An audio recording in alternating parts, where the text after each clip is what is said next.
Gracias por venir en un día tan hostil por el tiempo, pero creo que vale la pena. Hoy nos visita por gestión de la doctora Claudia Misaguac, ministra del Tribunal Superior de Justicia de Entre Ríos, y tenemos acá también la presencia del presidente del Instituto de Capacitación Judicial Argentino, el doctor Sergio Santiago, y la doctora Cristina González, que es la secretaria de la SACAR, y el profesor Luca Misetti es el director de la Escuela Superior de Estudios Jurídicos, que vendría a ser lo que los españoles llaman la Escuela de Capacitación Continua, pero ellos no hacen una distinción entre judiciales y no judiciales, sino que esta Escuela de Capacitación Continua está dirigida a profesionales jurídicos, tanto jueces, fiscales como abogados. Nos he estado ilustrando sobre las complejidades para acceder a cualquiera de estas funciones, lo mismo que para ser profesor universitario, que es un cursus honorum bastante más riguroso que el que tenemos que pasar nosotros. El profesor Luca Misetti ya ha estado en Argentina, he tenido la oportunidad de escucharlo en otras oportunidades. El profesor profesor de Derecho Público, porque los primeros se doctoran antes de ser profesores, ha sido investigador, profesor titular, y bueno, le hemos pedido un tema complejo, se darán cuenta con el título, pero convencido de que nos va a dar una excelente disertación, y la doctora Misaguac, si alguien quiere hacer preguntas luego, va a ser el moderador. Gracias.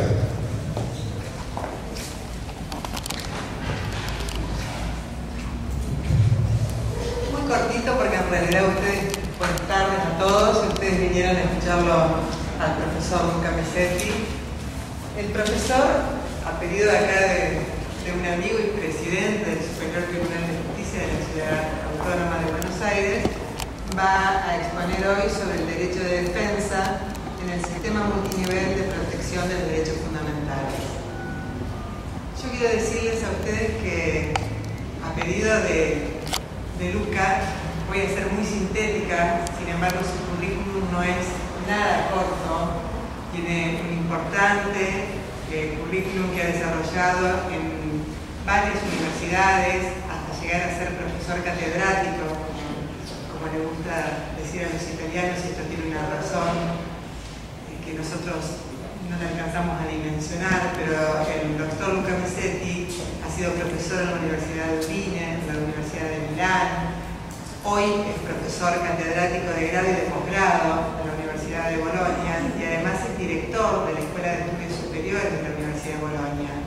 Tiene varias publicaciones, todas relacionadas con el derecho constitucional, el derecho procesal constitucional y los derechos humanos, y numerosas obras, algunas de su autoría y otras en coautoría, sobre estas materias a las que nos estamos refiriendo.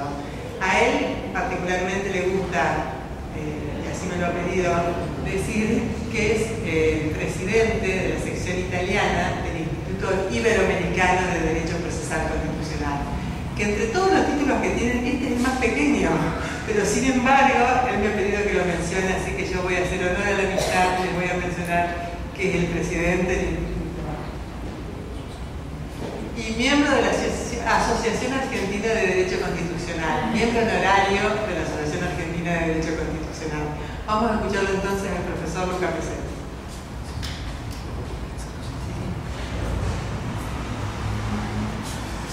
Señor presidente, señoras y señores, con mucho gusto estoy acá con ustedes y estoy muy honrado, considero un gran privilegio, un gran honor.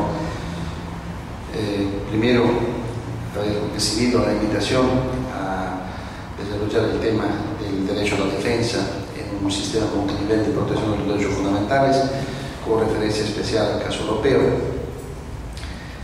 y paralelamente por el hecho que, como director de la Escuela Superior de Estudios Jurídicos, que tiene la función básica de capacitar a los magistrados y los fiscales en la Universidad de Bolonia. Acabamos de firmar con Tolosano un importante convenio de cooperación y colaboración entre esta casa de estudios y la Universidad de Bolonia. Por lo tanto, para mí personalmente, pero también para la Universidad de Bolonia, es un gran privilegio establecer enlaces tan importantes, tan concretos con el Poder Judicial de la Nación Argentina. Intentaré exponer durante unos 40 minutos y luego estoy a su disposición si quieren para preguntas o para intervenciones.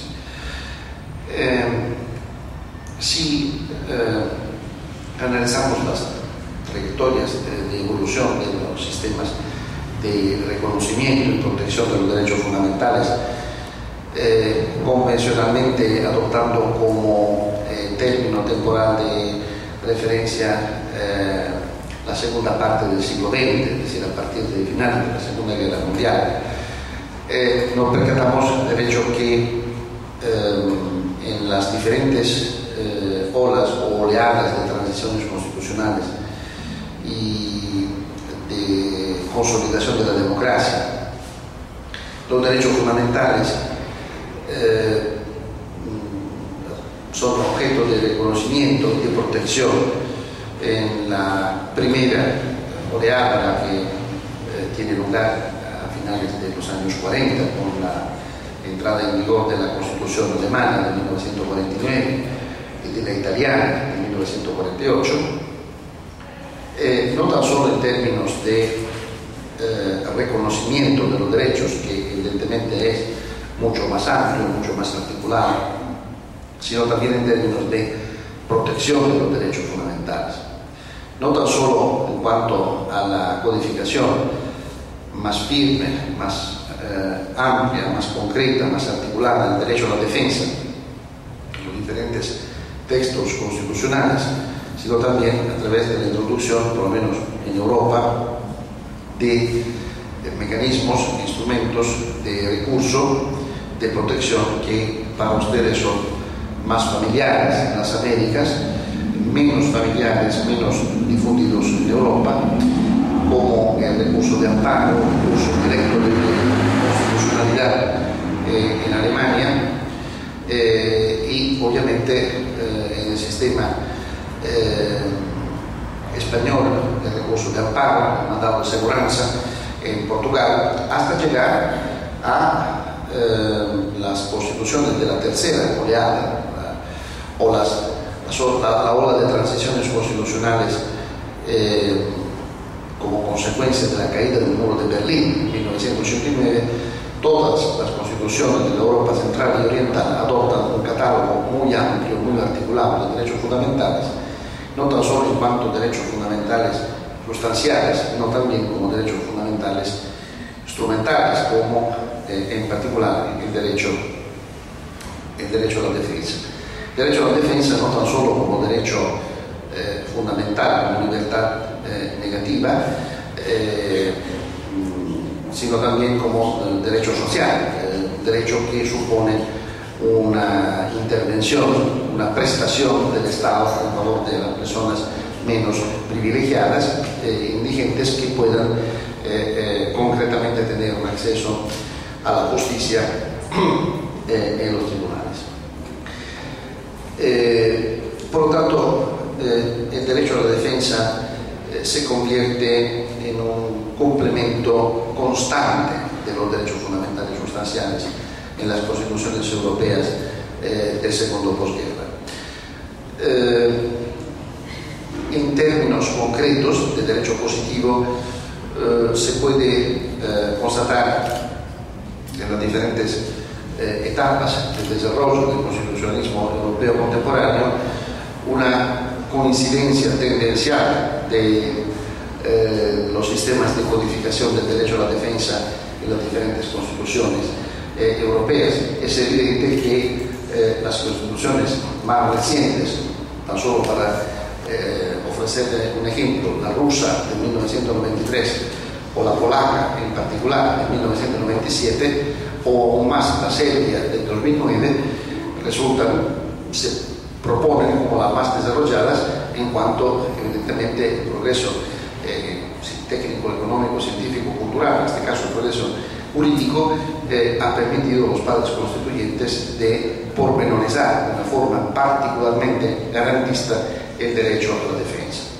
Pero no es tan solo, acá llego al segundo punto, primero era muy breve, el segundo punto de mi exposición, no es tan solo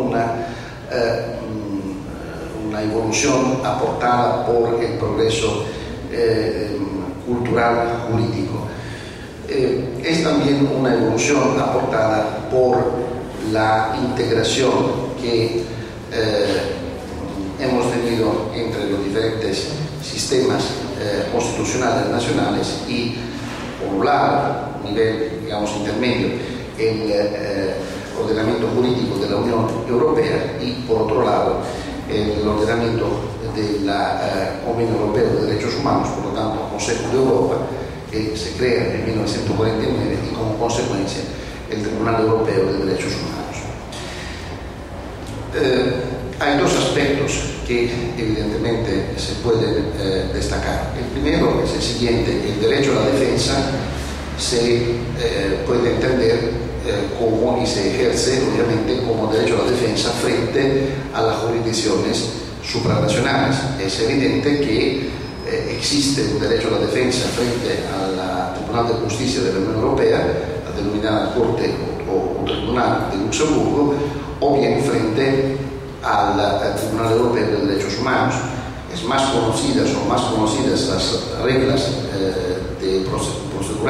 procedimentales frente al Tribunal de Justicia de la Unión Europea, quizás menos conocidas las reglas básicas en cuanto a esta misma Corte que las dicta frente al Tribunal Europeo de Derechos Humanos, pero el derecho de defensa o a la defensa evidentemente es objeto de una pormenorizada y muy garantista codificación frente a las dos jurisdicciones.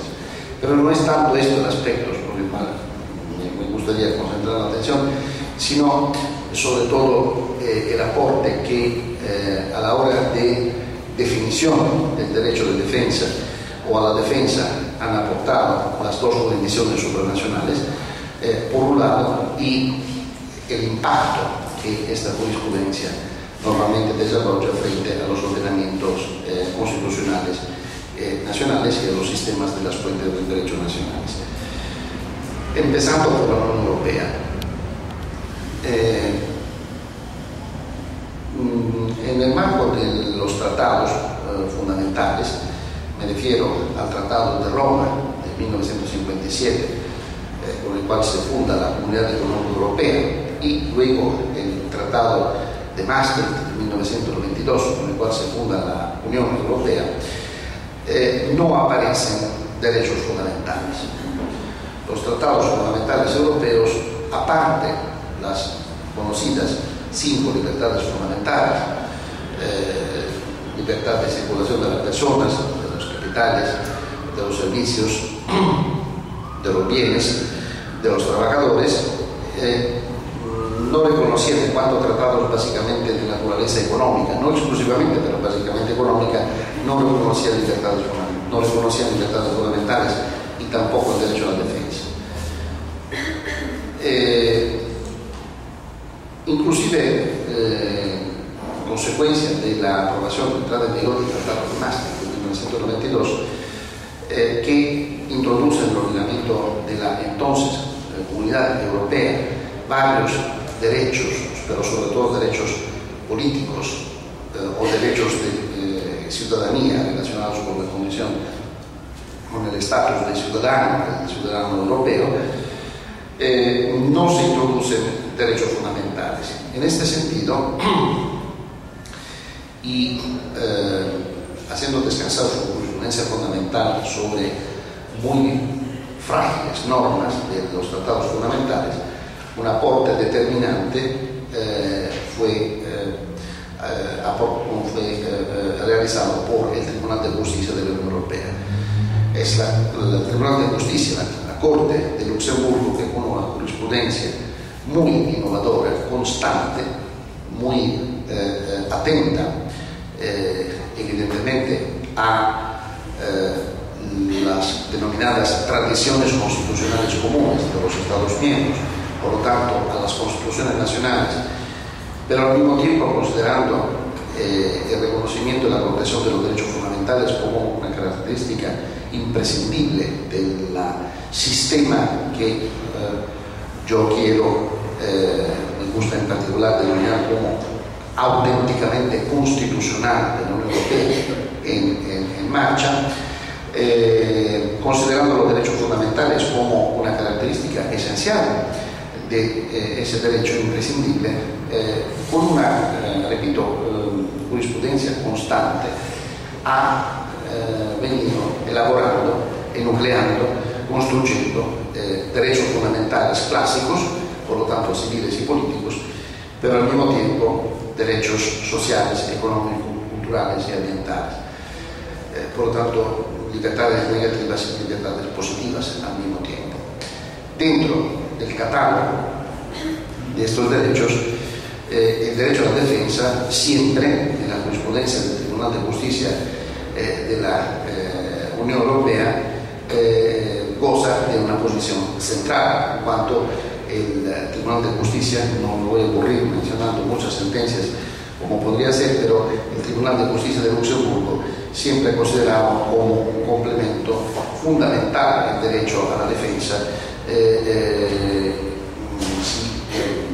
considerándolo en su relación con el goce de los derechos fundamentales o derechos sociales clásicos. No tan solo con los derechos fundamentales, sino también de los derechos sociales, tanto que el mismo Tribunal de Justicia de la Unión Europea ha planteado un derecho a la defensa del consumidor, o del empleado, del trabajador, del destinatario de prestaciones sociales. Quiero decir que el derecho a la defensa se entiende como derecho de acceso a la justicia de una forma muy amplia. Las numerosas sentencias del Tribunal de Justicia de la Unión Europea llegan a finales de los 90 a un nivel de extrema complejidad. Tan complejo el sistema de la jurisprudencial del Tribunal de Justicia de la Unión Europea que los órganos fundamentales de la Unión deciden convocar una convención, quizás menos conocida, de la Convención Constituyente presidida por el antiguo presidente francés Valéry Giscard d'Estaing. Convocan una convención para la codificación expressis verbis de la jurisprudencia del Tribunal de Justicia de la Unión Europea. Esta segunda convención o comisión, presidida por un destacado profesor de Derecho Constitucional alemán, la denominada Comisión Herzog. El profesor Herzog fue presidente del Tribunal Constitucional Federal Alemán, luego presidente federal, presidente de la República. Elabora durante un año un texto en el cual la convención quiso recopilar y sistematizar, organizar la jurisprudencia hasta entonces sacada por la Tribunal de Justicia Europea. El resultado fue la Carta de Niza de los Derechos Fundamentales del Ciudadano Europeo. Carta de Niza, en la cual una de las características más importantes que evidencia la Carta, los diferentes derechos no resultan clasificados, resultaban y no resultan clasificados según categorías tradicionales, derechos fundamentales, derechos sociales, derechos económicos o culturales, sino clasificados según diferentes grandes temas, grandes capítulos. El derecho a la defensa, el capítulo dedicado a la justicia, ocupa una posición central, como luego veremos, junto a otros derechos en la materia misma. Quiero decir que ya en el año 2000 hay una codificación expresa del del derecho a la defensa por la Unión Europea, si bien la Carta Europea de Derechos Fundamentales en esa temporada, como es notorio, no gozaba paradójicamente de valor político. Era una declaración de alto nivel moral, de alto nivel ético, de alto nivel político, promocionada por todos los órganos fundamentales de la Unión Europea, pero lamentablemente priva de valor político. Gana valor jurídico, alcanza valor jurídico tan solo a partir del 2009, del 1 de diciembre de 2009, fecha de entrada en vigor del Tratado de Lisboa de 2007, que efectivamente reconoce a la Carta Europea de los Derechos Fundamentales el mismo valor jurídico de los tratados, de los dos tratados básicos, hoy el Tratado sobre la Unión Europea y el Tratado sobre el funcionamiento de la Unión Europea. Por lo tanto, se puede afirmar que la Carta de los Derechos Fundamentales, Carta Europea de los Derechos Fundamentales, es como la tercera columna, ¿no? El tercer pilar sobre el cual descansa la Unión Europea en su forma actual. Y por lo tanto, eso significa también que el derecho a la defensa constituye un derecho fundamental del ciudadano europeo. Obviamente, derecho a la defensa entendido como derecho a la defensa frente a los órganos jurisdiccionales de la Unión Europea. En este sentido, es muy importante, creo recordar que en el marco de varias innovaciones, de varias reformas introducidas por el Tratado de Lisboa de 2009, también se reconoce como competencia específica del Tribunal de Justicia de la Unión Europea su función de actuar como verdadera y propia Corte Constitucional, en cuanto Corte sede en la cual se puede conocer de los recursos presentados por los ciudadanos europeos, recursos de amparo, recursos directos de constitucionalidad, cuando el ciudadano europeo considere haber sufrido una violación de un derecho fundamental reconocido en la Carta Europea de los Derechos Fundamentales por una acción o omisión de las autoridades de la Unión Europea. Es evidente que el derecho a la defensa, en este sentido, se valoriza muchísimo, porque se plantea como derecho que existe en los recursos directos de amparo frente al Tribunal de Justicia de la Unión Europea, lo que hasta ahora nunca ha podido acontecer. Volveré un poco más tarde al tema hablando de las relaciones entre el sistema de protección de los derechos fundamentales de la Unión Europea y el sistema europeo de los derechos humanos.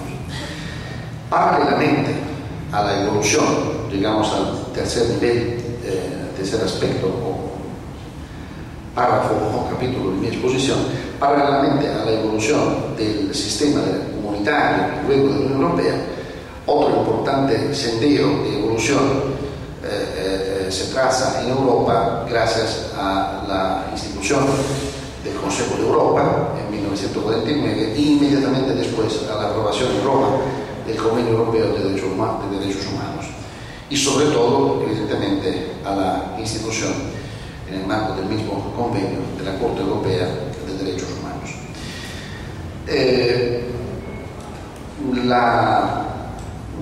El texto del Convenio Europeo de Derechos Humanos, ustedes obviamente lo conocen, puede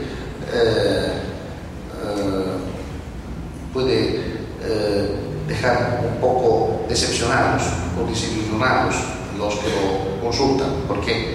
Porque como todas las constituciones de los finales de los años 40, el texto del convenio también es hijo de sus tiempos. Por lo tanto, es evidente que, por ejemplo, la Convención Interamericana de Derechos Humanos de 1969 es mucho más desarrollada, mucho más moderna, porque ha podido tener en cuenta 20 años de progreso técnico, económico, científico, cultural y jurídico más.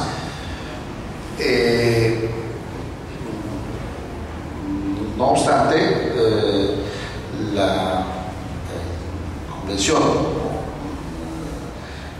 Convenio Europeo de Derechos Humanos ha sido objeto, como observación de tipo general, para mejor abordar los aspectos que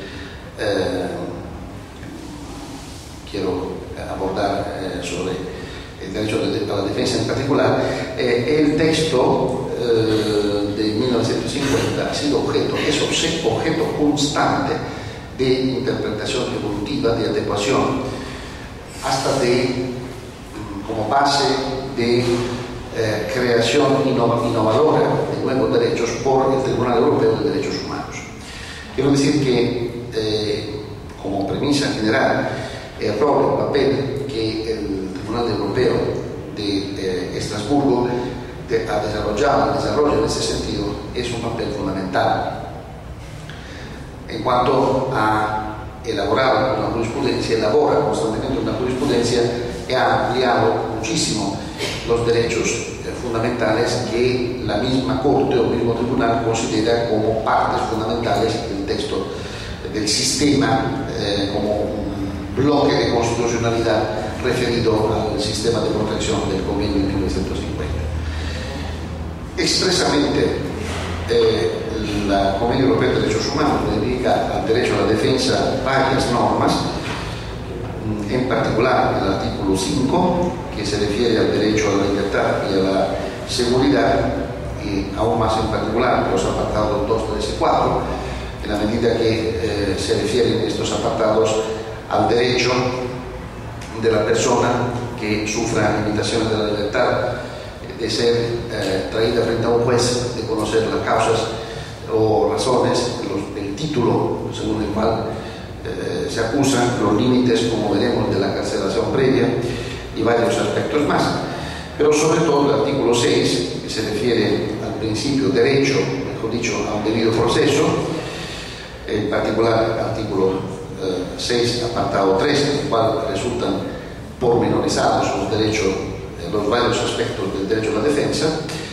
El artículo 7 se refiere al principio nulla pena, nullum crimen sine legge. El artículo 13 se refiere al derecho a gozar de un recurso efectivo frente a un juez para la protección de sus derechos fundamentales, y en particular, aún más en particular, un protocolo quizás menos conocido, protocolo número 7, protocolo adicional al Convenio Europeo de Derechos Humanos, número 7, que su artículo 2 se refiere al derecho a gozar de un doble grado de jurisdicción, en particular en materia penal. Artículo 3, derecho a recibir una indemnización en caso de error judicial. Y artículo 4, que enuncia el principio de ne bis in idem, derecho a no ser juzgado dos veces por la misma razón. Como ya le recordaba, la Carta Europea de Derechos Fundamentales dedica su artículo 47, en su versión actual. La Carta ha sido reformada en el año 2007, de una forma bastante profunda, el derecho a la protección judicial o tutela judicial efectiva. El artículo 48, presunción de inocencia y derechos de la defensa. Se habla de derechos de la defensa en un sentido que ahora veremos. Artículo 49, principio de legalidad y proporcionalidad de los delitos y de las penas. Artículo 50, principio del ne bis in idem. Por lo tanto, paralelamente se desarrollan estos dos sistemas, el sistema comunitario y de la Unión Europea y el sistema convencional del Convenio Europeo de Derechos Humanos. En particular, para lo que se refiere a las garantías proporcionadas por el artículo 6 del Convenio Europeo de Derechos Humanos, como adelantaba, el Tribunal Europeo de Derechos Humanos ha sacado muchas y importantes sentencias para pormenorizar las generales garantías contenidas en el mismo artículo 6. Por ejemplo, ha subrayado la existencia, la exigencia que el derecho de defensa se extienda ya a las fases preliminares del proceso.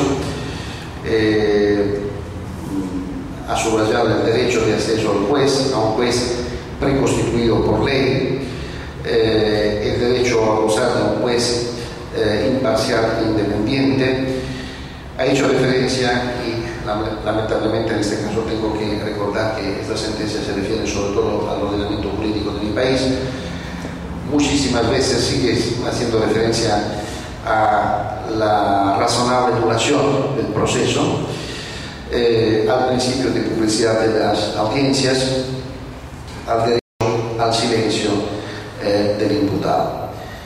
Para lo que se refiere aún más en particular al derecho de defensa, reconocido por el artículo 6, pero también por los apartados 2, 3, 4 del artículo 5 del Convenio Europeo, la Corte de Estrasburgo ha hecho referencia al derecho a ser informado de la acusación y el derecho a gozar de un intérprete en la medida que el acusado no conozca el idioma en el cual se formula la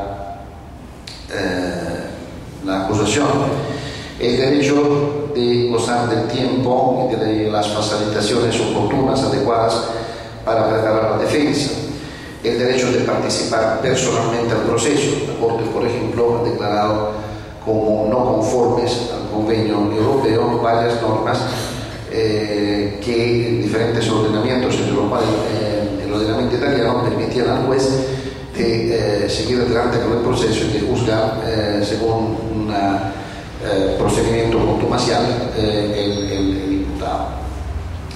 El principio del contradictorio y de la paridad de las armas procesales, la prohibición de utilizar pruebas realizadas en violación de los derechos fundamentales garantizados por el Convenio Europeo de Derechos Humanos. Con referencia al artículo 5 sobre libertad y seguridad, la Corte Europea de Derechos Humanos ha pronunciado importantes sentencias, por ejemplo, sobre los límites a la carcelación previa, al derecho a presentar amparo contra las medidas de arresto y varias pronuncias más. No quiero obviamente someterle porque no tendríamos tiempo y correría el serio y concreto riesgo de aburrirlos, pero no es tanto solo interesante, creo, sobre el hecho que la Corte ha dedicado muchas energías, muchas fuerzas a extender y especificar el contenido de los derechos.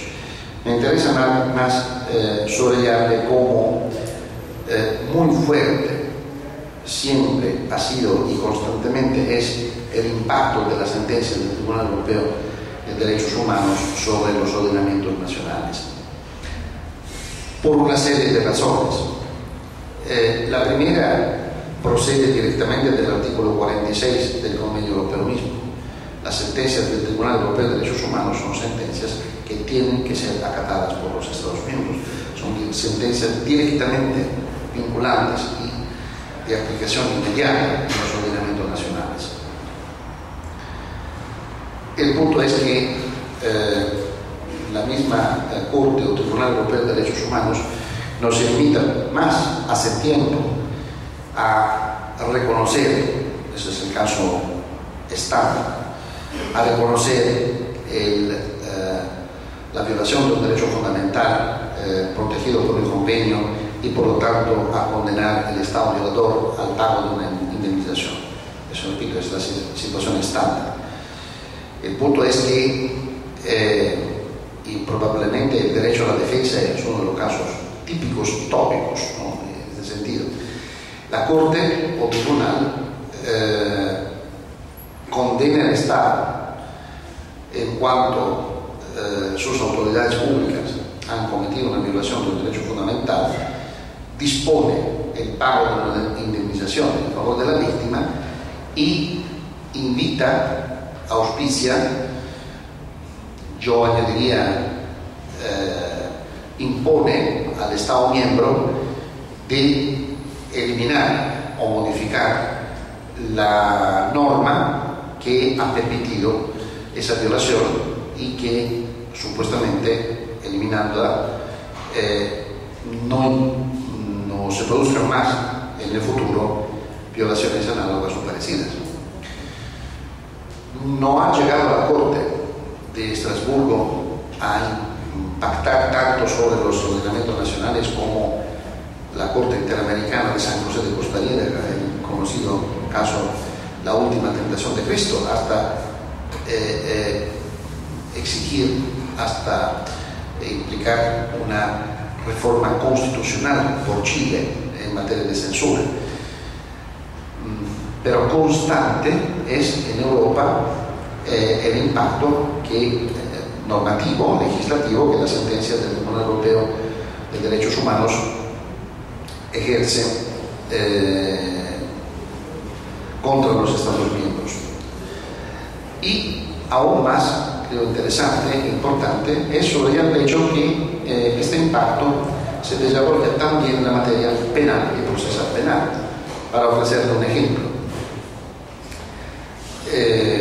hemos tenido una sentencia, la 113 de 2011 de la Corte Constitucional Italiana, con la cual, por la primera vez en la historia de las relaciones entre los dos ordenamientos, la Corte Constitucional ha declarado inconstitucional una norma del Código Procesal Penal, la norma del Código Procesal Penal en materia de revisión del proceso, en la medida que, clásico caso de omisión legislativa, ¿no? En la medida que dicha norma no reconoce el derecho del condenado a someter al juez una instancia de revisión del proceso como consecuencia de una sentencia del Tribunal Europeo de Derechos Humanos. Probablemente el instituto de la revisión procesal no es adecuado, como ustedes saben mejor que yo, en este sentido, porque la revisión del proceso se refiere a otros prerequisitos, ¿no? A otros términos, pero es un hecho muy importante el hecho según el cual, dictando el Tribunal Europeo de Derechos Humanos una sentencia según la cual el condenado había sufrido un daño en cuanto los jueces de primera, segunda y tercera instancia italianos lo habían condenado en consecuencia de una no debida, no adecuada asunción de pruebas. Por lo tanto, el Tribunal Europeo de Derechos Humanos considera la sentencia de condena ilícita, condena el Estado italiano al pago de una indemnización en favor de este condenado, y ahora se puede imaginar lo que ha pasado. Un río impresionante, un efecto dominó, ¿no?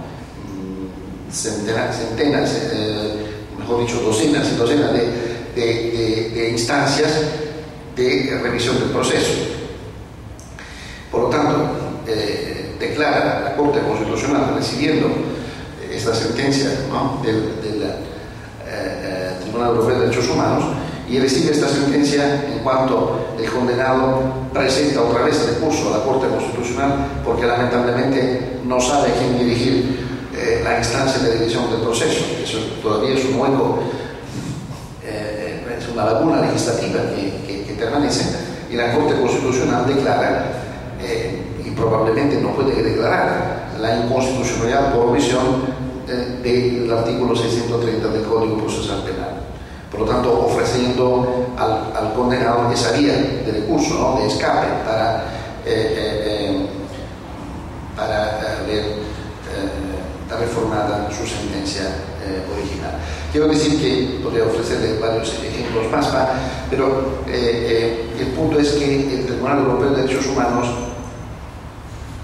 está metiéndose, está introduciéndose muy frecuentemente también en una materia como la materia penal, la materia procesal penal, que tradicionalmente se consideraría como reservada a la soberanía nacional de los Estados.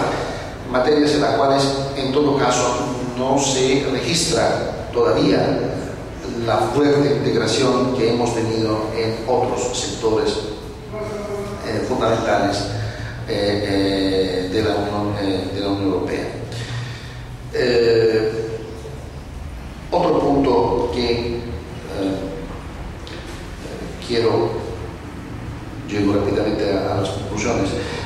Otro punto que quiero en ese sentido subrayar es el siguiente, y se refiere en este caso al Tribunal de Justicia de la Unión Europea. Es evidente que el Tribunal Europeo de los Derechos Humanos ha desarrollado y desarrolla constantemente una función de homogenización, de estandarización de los principios y valores en los 47 Estados miembros que pertenecen al Consejo de Europa, gracias a una jurisprudencia que evidentemente no se limita a solucionar el caso concreto, sino también que dicta estándares, principios, valores generales que luego los Estados miembros están llamados a aplicar en sus propios ordenamientos domésticos. Esta función muy importante se puede encontrar en primer lugar, y particularmente en la Unión Europea. ¿Por qué? Por el hecho que,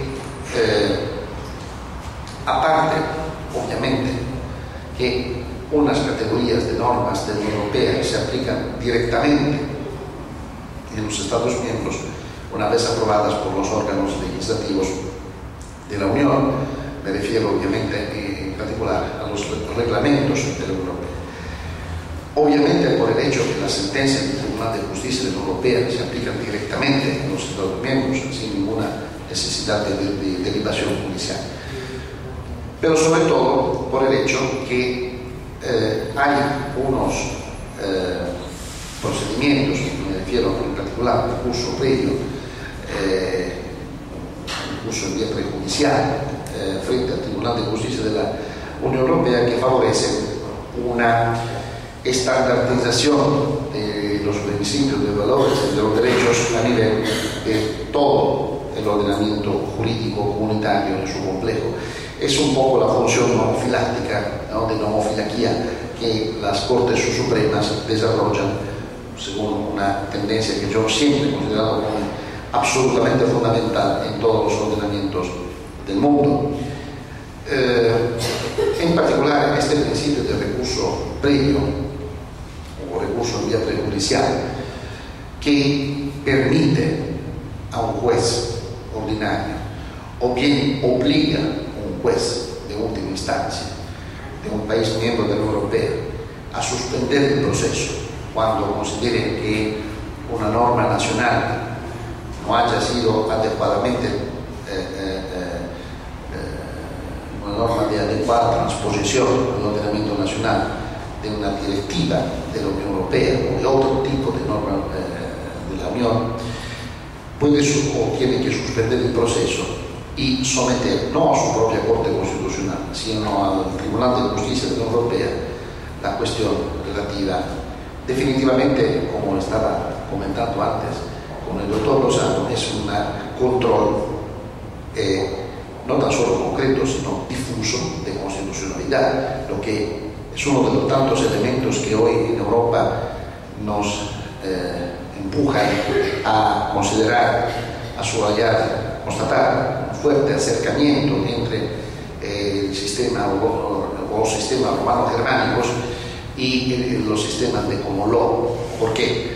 Porque efectivamente el juez, por ejemplo, italiano, que suspende el proceso y someta al Tribunal de Justicia de la Unión Europea en vía prejudicial la cuestión relativa a la adecuada transposición de la norma comunitaria al interior del ordenamiento nacional, está dudando de la conformidad de esa norma nacional a la propia Constitución y en particular a la norma constitucional que afirma la supremacía del derecho comunitario sobre el derecho interno.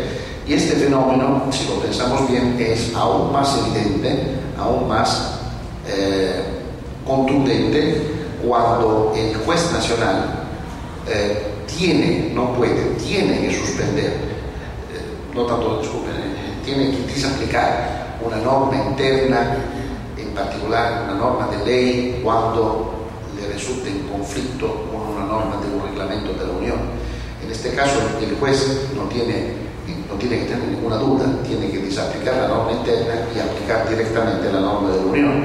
Esto es un control puro de constitucionalidad. diga otra vez, porque evidentemente al juez la norma de la Unión Europea aparece en contrasto, aparece violar, obviamente la norma aparece en conflicto con la norma de la Unión Europea, pero al mismo tiempo y como, digamos, parámetro interpuesto de constitucionalidad con la norma constitucional, la Constitución italiana, el artículo 117, apartado primero, que afirma la necesaria conformidad de las leyes del Estado y de las regiones a la Constitución, al derecho de la Unión Europea y al derecho internacional. Por lo tanto, desaplicando el juez la norma interna y aplicando la norma de la Unión Europea, está evidentemente constatando un conflicto entre la norma interna y la Constitución y la norma europea. Este recurso en vía prejudicial hasta ahora ha sido utilizado muy frecuentemente por los jueces ordinarios y ha favorecido una capilarización, una difusión homogénea de los principios y de los valores de la Unión Europea, así como entendidos por el órgano jurisprudencial de la Unión Europea en todo el territorio de la Unión. Y es evidente que cuando la Corte o Tribunal de Justicia de Luxemburgo pronuncia estas sentencias no se dirigen tan solo al juez que ha solicitado el concepto del dictamen, ¿no?, sino también se aplican en todo el territorio de la Unión. Por lo tanto, todos los demás jueces entenderán cuál es el contenido, cuáles son los principios, los valores, el denominador común que tiene que atribuirse a esa norma comunitaria a la hora de aplicar la norma interna de transposición de la misma. Una última referencia quiero hacer a un problema muy novedoso, muy reciente, todavía no solucionado, y es el siguiente. Como ustedes pueden constatar, la protección de los derechos fundamentales, el derecho a la defensa en particular, se articula según tres niveles: el nivel nacional, el nivel de la Unión Europea y el nivel de la Comisión Europea de Derechos Humanos. Tendríamos que añadir también el nivel internacional, pero en este momento prefiero concentrarme sobre otro problema que surgió como consecuencia de la adhesión de la Unión Europea a la Comisión Europea de los Derechos Humanos. Es una de las más importantes innovaciones, aportaciones del Tratado de Lisboa. Afirma el Tratado de Lisboa que la Unión Europea adherirá al Convenio Europeo de Derechos Humanos, en cuanto, y como consecuencia más, del hecho que el Tratado de Lisboa reconoce a la Unión Europea, porque hasta entonces no tenía lugar, personalidad política. La Unión Europea goza de personalidad política, se convierte prácticamente en un sujeto de derecho internacional como todos los demás, y por lo tanto puede firmar o entrar a ser parte de convenios internacionales por sí misma, sin, como antes, recurrir a la necesidad que todos los 27, a partir del 1 de julio, 28 Estados miembros que han entrado a ser parte de la República de Croacia hace poco, todos los 28 Estados miembros firmaron el mismo tratado. Ahora la Unión Europea puede firmar tratados, puede entrar a ser parte, en particular, del Convenio Europeo de Derechos Humanos. ¿Cuáles son las consecuencias que supone eso? Supone, evidentemente, por un lado, una serie de negociaciones. Por eso estoy comentando que dichas negociaciones están todavía en curso, están en marcha y no se han acabado. Ya son 4 años, hay que considerar eso. Se pensaba, se esperaba que esta adhesión se podría concretar en un par de años. En este momento ya se está hablando del 2015, no antes, 2014, finales de 2014, primero de 2015. En todo caso, si y cuando la Unión Europea adherirá al Convenio Europeo de Derechos Humanos, tendrá lugar una extensión de la jurisdicción de la Corte Europea de Derechos Humanos también a la Unión Europea. Por lo tanto, en cuanto el Convenio Europeo de Derechos Humanos se aplicará también a la Unión Europea, siempre y cuando tendrá lugar una violación de un derecho fundamental reconocido por el Convenio Europeo de Derechos Humanos por parte de las autoridades de la Unión Europea, la víctima, la supuesta víctima, podrá presentar recurso contra la Unión Europea frente al Tribunal Europeo de Derechos Humanos, obviamente una vez acatadas las vías de recurso previo, y la vía de recurso previo se identifica en particular con el Tribunal de Justicia de la Unión Europea. Ustedes han ya entendido muy bien dónde hay el problema, ¿no? Dónde se encuentra el problema. El problema concretamente es un problema de recelos y de competencia entre las Cortes. El Tribunal de Justicia Europea no quiere perder su, en este momento, monopolio sobre las decisiones concernientes las violaciones de los derechos fundamentales proclamados por la Carta Europea de Derechos Fundamentales por la Unión Europea. El Tribunal Europeo de Derechos Humanos, en todo caso, quiere conservar su posición de corte de última instancia. Y creo que necesariamente, inevitablemente, esta será la vía de salida. No veo otra posibilidad. El Tribunal Europeo de Derechos Humanos podrá conocer de violaciones, como en el caso de la Unión Europea, juez de segunda instancia, de violaciones de derechos humanos que no hayan sido reconocidos como totales por el Tribunal de Justicia de la Unión Europea. Por tanto, un corte de apelación frente a pronuncias, a sentencias del Tribunal Europeo de Luxemburgo. El Tribunal de Estrasburgo podrá tener una posición de prevalencia, de supremacía, que está negociando cuanto a los términos de la prevalencia misma. Eso es un aspecto evidentemente muy importante, muy problemático, que al mismo tiempo, para llegar a una conclusión, presenta al mismo tiempo un aspecto positivo. Y a este aspecto positivo, si pensamos propiamente al tema del derecho a la defensa o de los derechos de la defensa, este aspecto positivo se refiere a una concreta multiplicación, dilatación, ampliación de los lugares, de las sedes en los cuales pueda tener lugar, pueda acontecer la protección de los derechos humanos, porque en este punto será una sede nacional, ¿no? Frente a un juez nacional, frente al juez comunitario, frente al juez del Convenio Europeo de Derechos Humanos. Por lo tanto,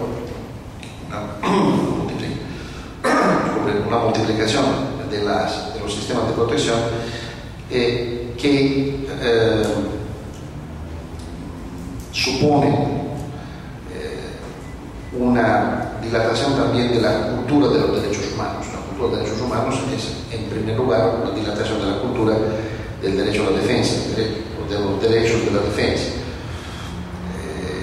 como conciencia de las supuestas víctimas de las posibilidades que los tres ordenamientos ofrecen, el nacional, el comunitario y el supranacional del Consejo de Europa, ofrecen como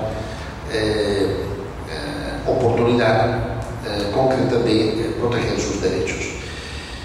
En este sentido, para identificar, voy a concluir, el contenido concreto de los derechos de la defensa, creo que es importante subrayar un fenómeno que, para lo que se refiere a las relaciones entre las cortes de los diferentes niveles, es un fenómeno de osmosis jurisprudencial.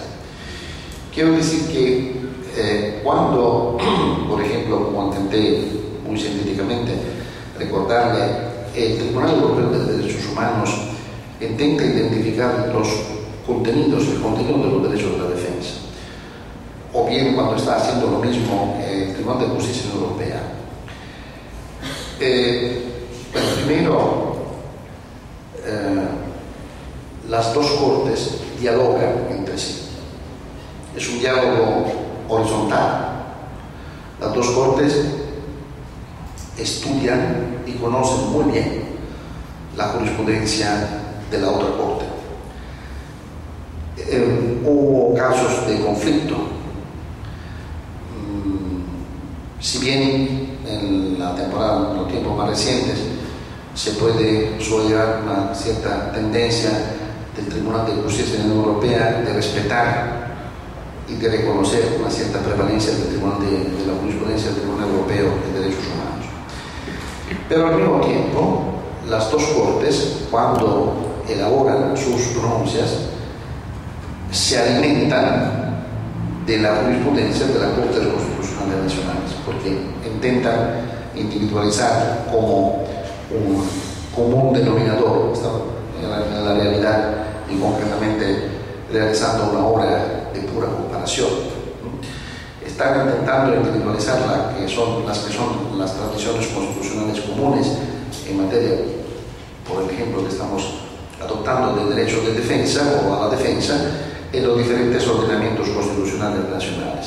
Por lo tanto, hay un fenómeno de influencia, de delimitación desde abajo hacia arriba en la jurisprudencia nacional de las Cortes de Casación, de las Cortes Constitucionales, que sirven como base de construcción de la jurisprudencia de la Unión Europea y de la jurisprudencia del Tribunal Europeo de Derechos Humanos. Al mismo tiempo, cuando las Cortes Constitucionales Nacionales, cuando los jueces ordinarios, cuando las Cortes Supremas nacionales elaboran o contribuyen a la elaboración de un nuevo derecho o a la pormenorización del derecho ya existente en Constitución, se alimentan de la jurisprudencia de los tribunales europeos para fortalecer, para apoyar, para confirmar sus nuevas elaboraciones jurisprudenciales. En este sentido se ha producido un círculo virtuoso, ¿no?, muy importante de circulación osmótica de la jurisprudencia entre los diferentes niveles. Quiero decir que así como hay una alimentación desde abajo hacia arriba, hay también una alimentación desde arriba hacia abajo, muy importante, que tiene como objetivo fundamental, si bien los diferentes niveles presentan todavía unas diferencias de rango o de fuerza, de intensidad de protección de los derechos fundamentales, tienen como objetivo fundamental el objetivo de una armonización, por lo menos, y no definitivamente de una homogenización. Quizás es un objetivo inalcanzable, pero de una cierta armonización entre los sistemas de protección de los derechos fundamentales de los tres diferentes niveles. Muchas gracias por su atención.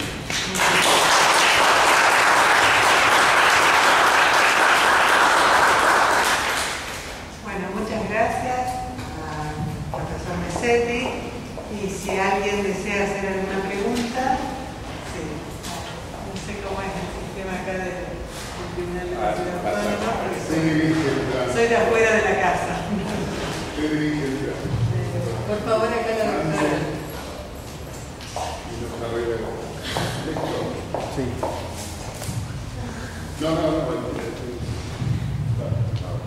Muchas gracias. Primero, agradecerle al profesor Messetti su clarísima disertación y ojalá pudiera yo disertar así en italiano. Al principio de la exposición mencionó usted el derecho a la defensa y los amparos presentados ante el Tribunal Comunitario y ante la Corte Europea de Derechos Humanos. Mi pregunta es cómo se implementa esto, porque sé que en el caso de los tribunales internacionales, tanto la Corte Penal Internacional como los tribunales creados por el Consejo de Seguridad, la defensa involucra un 30% del presupuesto de esos tribunales. Entonces la pregunta es si la Unión Europea prevé algún presupuesto que está implementado o si queda a cargo de los estados nacionales.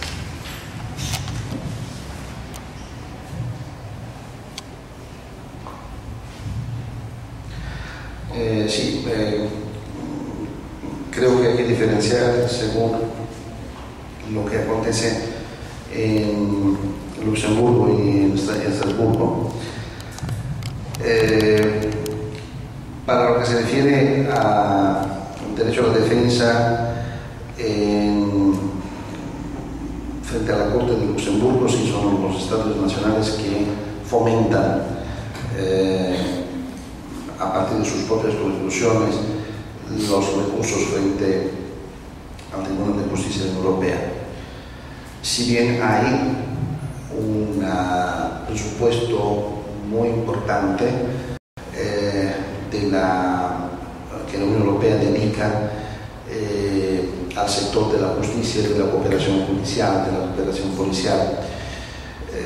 Por lo tanto, el mismo sistema judicial de la Unión Europea es asistido por medios financieros importantes que favorecen el ejercicio del derecho a la defensa. En la Corte Europea de Derechos Humanos, ya que se reconoce a nivel de mismo tratar derecho a un recurso efectivo, las mismas reglas de procedimiento o procedurales que la Corte dicta facilitan mucho en términos de extrema simplificación de los recursos que se pueden presentar también en forma informática o telemática, facilita mucho el derecho a la defensa en este sentido, por supuesto.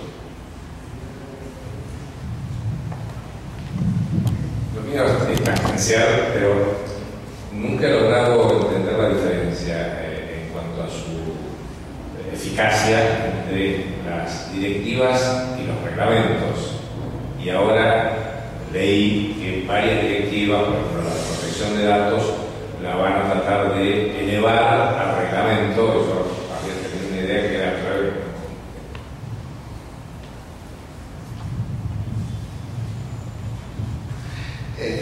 Los reglamentos son normativas de la Unión Europea que, una vez aprobadas por los dos órganos, los dos ramos, digamos, del poder legislativo de la Unión, Parlamento Europeo y Consejo de Ministros, entran directamente e inmediatamente en vigor en los Estados miembros. ¿Con cuál fuerza? Bueno, fuerza por supuesto superior a la ley nacional. En unos casos, en italiano por ejemplo, sin suponer una reforma constitucional, unos reglamentos han dado una regulación, una disciplina de unas materias según una articulación de competencias diferente de la arreglada por la Constitución Nacional. Por lo tanto, de hecho, han implicado una reforma constitucional implícita. En todo caso, el juez, como comenté antes, que se encuentre frente a una ley nacional y a un reglamento, en conflicto sobre el mismo asunto, tiene que desaplicar la norma interna y aplicar el reglamento. Por lo tanto, tiene una fuerza, un impacto directo, inmediato para todos los sujetos de la Unión Europea, ciudadanos, particulares y Estados miembros. La directiva también como contenido, porque si leemos un reglamento, nos percatamos del hecho que ya nos encontramos frente a una normativa lista, directa para su aplicación a los casos concretos. La directiva no. La directiva plantea como objetivo fines que los Estados miembros tienen que alcanzar, tienen que lograr. Quiero subrayar que no es cierto lo que frecuentemente quizás incluso dudas que se pueden entender bien surgen por el hecho que frecuentemente se escucha afirmar que las directivas no son vinculantes para los Estados miembros. Al contrario, las directivas son directamente, inmediatamente vinculantes para los Estados miembros, pero no por los ciudadanos, aparte de lo que luego le comentaré. Son vinculantes porque cada directiva supone su transposición en una norma interna, dentro de un plazo de tiempo, dentro de una fecha establecida por la misma directiva. Y si el Estado miembro no cumple, hay una sanción. El órgano que dicta la sanción es el Tribunal de Justicia Europea, y se trata de una sanción financiera. Se trata de sanciones muy, muy elevadas que evidentemente los Estados intentan evitar por no gastar tanto dinero inútilmente, ¿no?, en sanciones. El Estado miembro de la Unión más incumplido es Bélgica, paradójicamente, porque es sede de la Unión Europea. Lamentablemente, una de las sedes de la Unión Europea, lamentablemente el segundo país más incumplido es el Estado italiano. No todas las directivas son idénticas. Las directivas dejan a los Estados miembros unos denominados márgenes de apreciación en un doble sentido. Cuanto al instrumento técnico para la transposición al ordenamiento nacional, la Unión Europea no exige que se trate necesariamente de una ley, puede ser un decreto legislativo, puede ser una fuente secundaria como reglamento del Ejecutivo, puede ser una fuente de terzo nivel, por ejemplo, un decreto ministerial, puede ser una ley regional, en la medida que las regiones, como en el caso nuestro, o alemán, o austriaco, o español, tengan una competencia sobre esa materia. La Unión Europea quiere, pero ver concretamente lo que se hizo a nivel nacional para incorporar la directiva al ordenamiento nacional. Ese es otro factor que contribuye mucho al acercamiento de los sistemas de common law a los de derecho romano germánico, porque en el caso inglés la Unión no se contenta del hecho que se afirme por las autoridades británicas que los principios de la directiva fueron aplicados por un juez a nivel de sentencia que soluciona el caso concreto y luego confirmada gracias a la cadena de pronuncias del principio procedente del principio del estado de decisis. No es así. La Unión Europea quiere ver una ley británica, un decreto británico de transposición de la directiva. Esto bajo el punto de vista técnico. Bajo el punto de vista contenutístico, las directivas en general plantean unos principios, valores, objetivos que los Estados tienen que obviamente pormenorizar con sus propias leyes.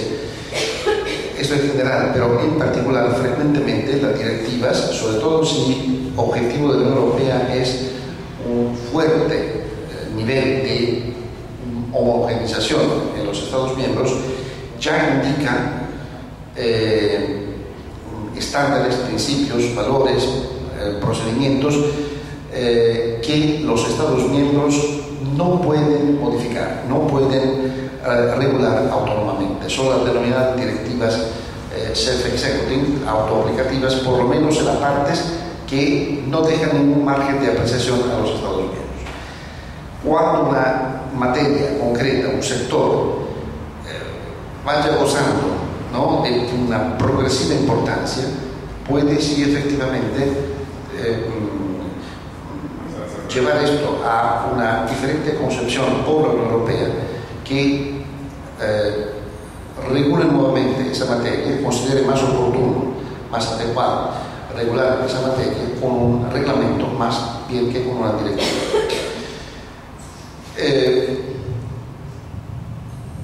Tampoco es cierto que las directivas no suponen obligaciones por los particulares ni en la espera de su incorporación al ordenamiento nacional.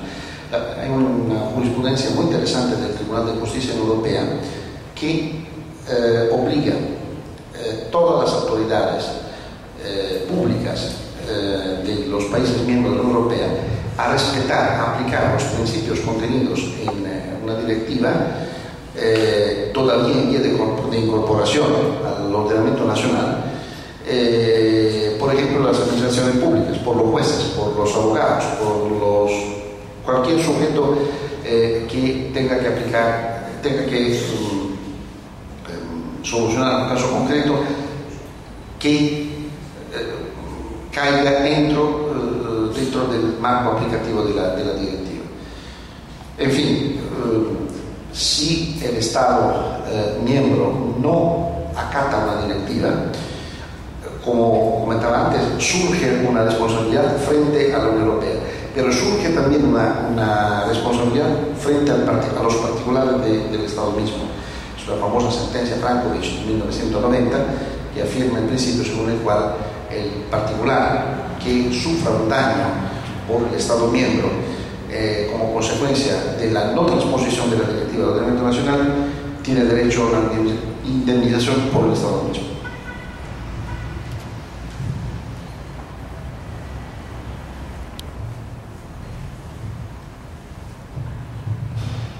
¿Alguna otra pregunta? Le vamos a dar el monopolio de las preguntas. No, porque también he visto sentencias del Tribunal de Justicia de la Unión Europea como opiniones prejudiciales frente a consultas de tribunales nacionales preguntándoles si hacer lugar, por ejemplo, a la petición del actor está o no de acuerdo con la directiva. ¿Eso también se aplica en la Corte de Derechos Humanos o es solo una competencia del Tribunal de Justicia? No, el Convenio de Derechos Humanos no regula un caso parecido, una posibilidad parecida para los jueces nacionales de suspender el proceso y someter el recurso prejudicial al Tribunal Europeo de Derechos Humanos en Estrasburgo. Lo que sí los jueces nacionales por varias cortes constitucionales están llamados a hacer, a realizar, es un control previo de convencionalidad antes de suspender el proceso y someter la cuestión a la Corte Constitucional Nacional. En ese sentido, el juez nacional que hay diferentes posiciones, ahora llego al punto. El juez nacional, hagamos el caso más sencillo, el juez nacional que considere dos normas, una norma interna y una norma convencional en conflicto, tiene dos posibilidades. Mejor dicho, tres posibilidades. Una posibilidad que las cortes constitucionales, empezando por la italiana, consideran más oportuna, y es el control de convencionalidad.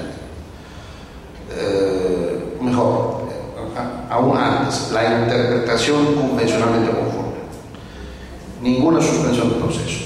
El juez auspicia a las cortes, intente elaborar de la norma interna una interpretación la más lata, la más amplia posible. Es un poco la hermana mayor de la interpretación constitucionalmente conforme, que permita una adecuación de la norma interna a la norma convencional. Segundo paso, más problemático, el control de convencionalidad.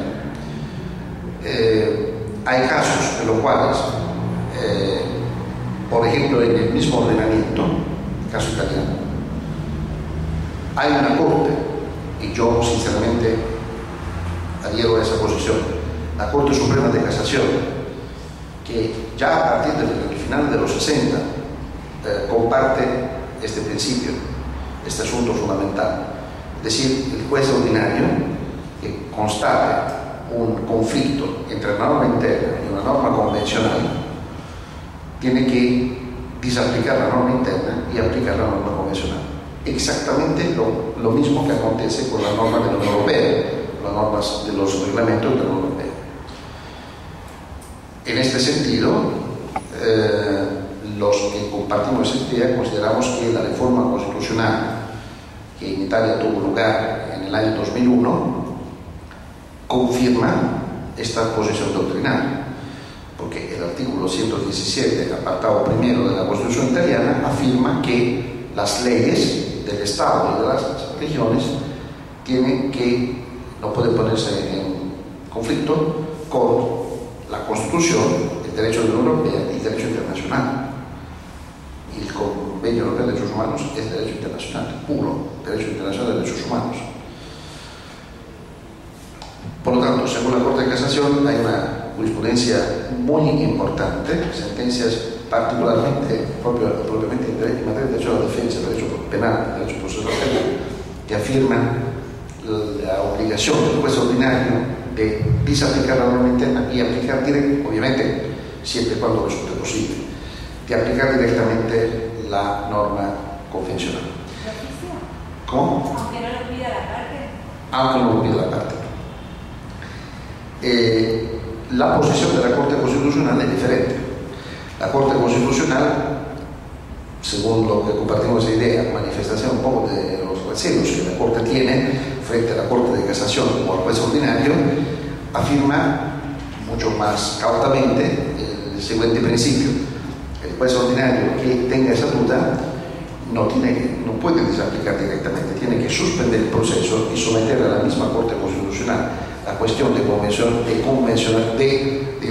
constitucionalidad, convencionalidad, y tan solo cuando la Corte Constitucional constate que hay un conflicto entre la norma convencional y la norma interna, permite, ¿no?, le da al juez ordinario semáforo verde para que aplique directamente la norma convencional. Son dos sentencias conocidas como las sentencias gemelas 348 y 349 del 2007, que lamentablemente hasta ahora no han conocido, a pesar de la presencia en la Corte Constitucional del destacado profesor de Derecho Internacional y Derecho Comunitario, no han conocido una diferente configuración. En 2010 la Corte Constitucional ha afirmado el mismo principio con referencia a todos los demás tratados internacionales. Por lo tanto, hasta ahora la posición de las dos Cortes es, si no opuesta, considerablemente diferente. ¿Alguna otra pregunta?